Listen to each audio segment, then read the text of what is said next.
Olá, eu sou Patrícia Giuriati, professora, psicopedagoga, e eu moro em Caxias do Sul, Rio Grande do Sul.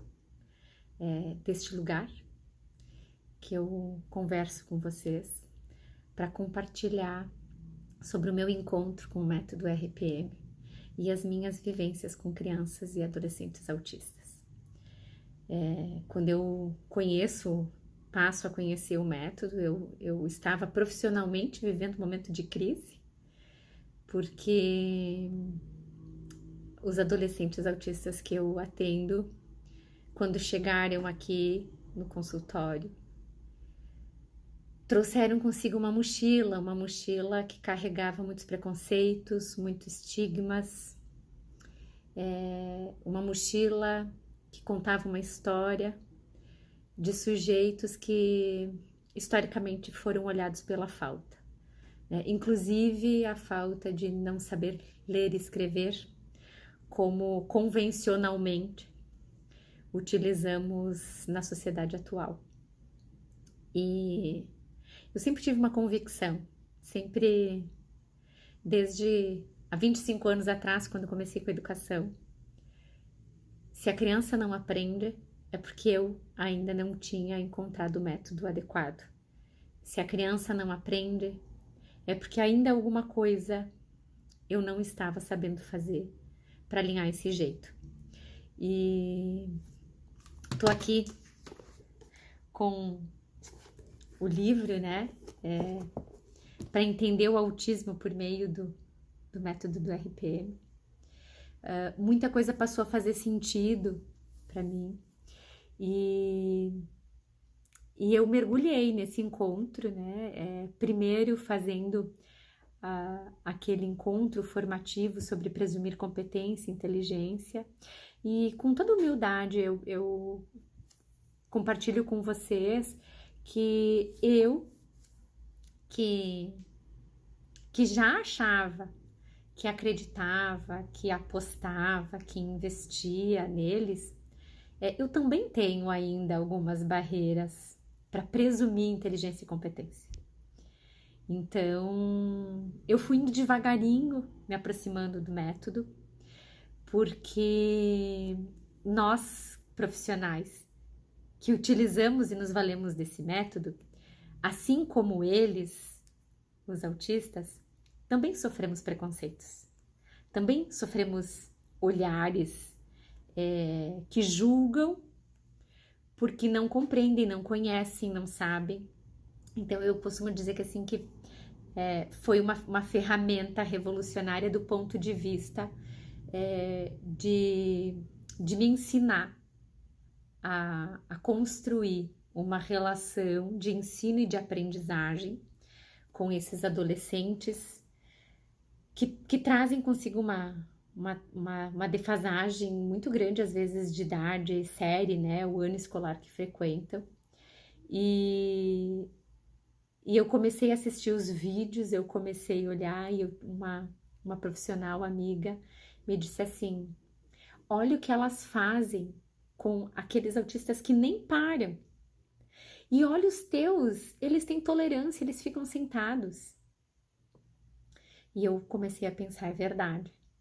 Mas também tá tudo bem se eles não param e se eles não sentam. Então, eu acho que aqui tem um ponto que para mim foi confortável e fez muito sentido entender que eu não preciso dominar, colonizar esse corpo do outro para ensinar.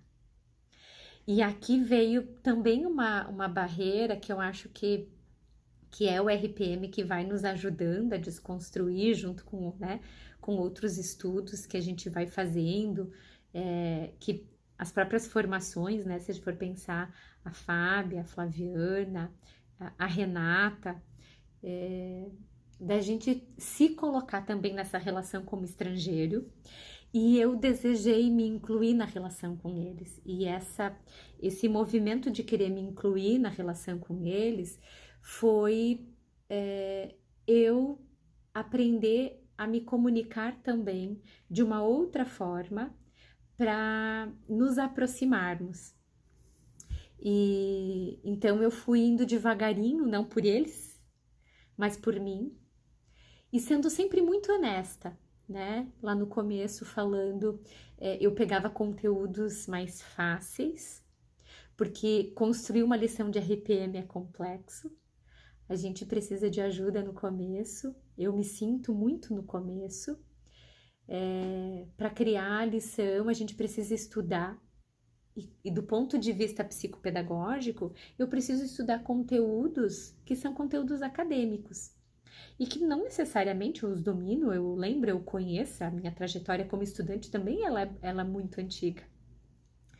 Então, construir uma lição de RPM, ele nos desacomoda, porque são horas de estudo, e são horas para estruturar uma lição que possa contemplar os objetivos do RPM, né? Então, para que tenha habilidades cognitivas, habilidades de tolerância, habilidades motoras, para pensar a comunicação, né?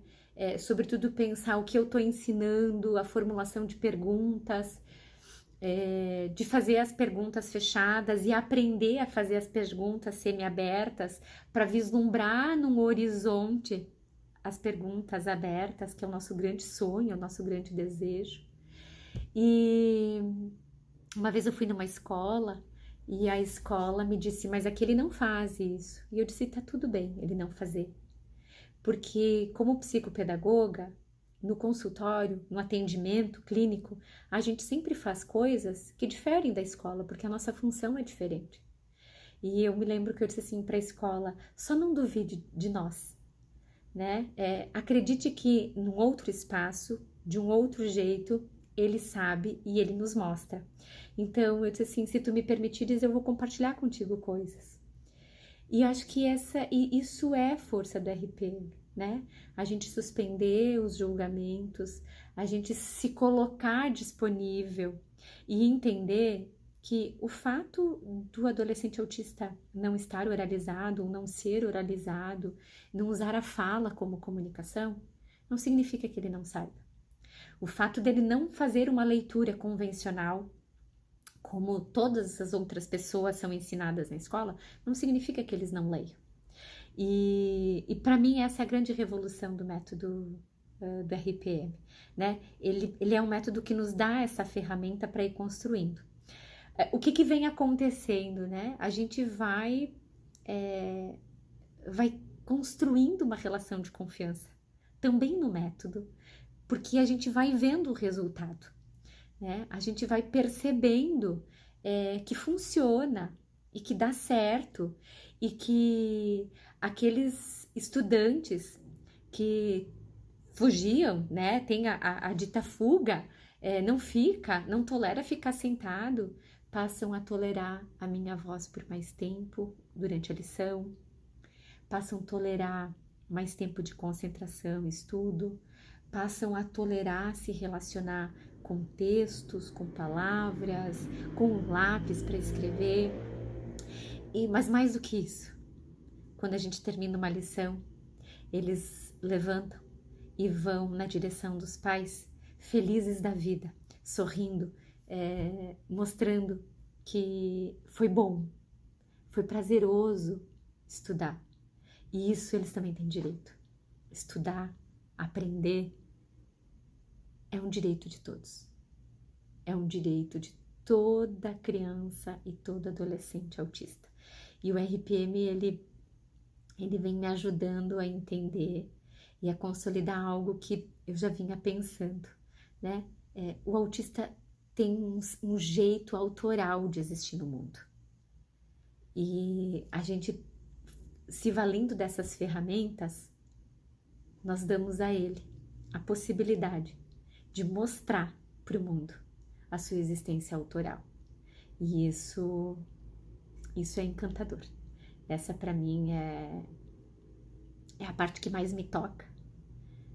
Eu me emociono com eles, eu erro com eles, eu aprendo com eles, mas é sempre eu, eles, nós dois, numa relação de cumplicidade, né? De uma intimidade em que eu sei que algumas coisas a gente precisa mudar a forma para tornar acessível.